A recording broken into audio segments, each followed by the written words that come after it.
करवीर तालुक्यातील सडोली खालसा इथं पक्षप्रवेश आणि मेळावा आयोजित करण्यात आला होता.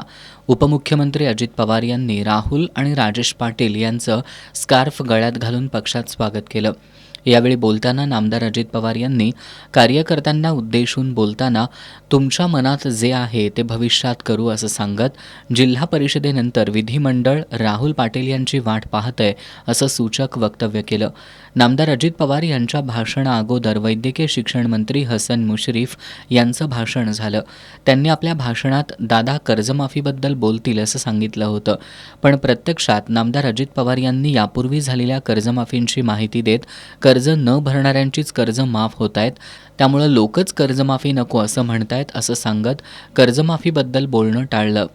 त्यांनी वीज माफी, लाडकी बहीण योजनेसह केंद्र सरकारच्या योजनांचे दाखले दिले.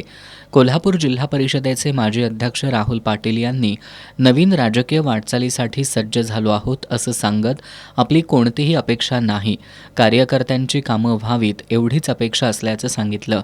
यावेळी माजी आमदार के.पी. पाटील, भोगावतीचे चेअरमन शिवाजीराव पाटील, गोकुळचे संचालक बाळासाहेब खाडे, गोकुळचे चेअरमन नवीद मुश्रीफ, धीरज डोंगळे, प्रदेश उपाध्यक्ष मानसिंग गायकवाड, सत्यजित पाटील, युवराज पाटील, सर्जेराव पाटील, भैया माने, शंकर पाटील वडणगेकर, तेजस्विनी पाटील, सरपंच अमित पाटील, पी.डी. धुंद्रे, भरत पाटील भुयेकर यांच्यासह कार्यकर्ते मोठ्या संख्येनं उपस्थित होते.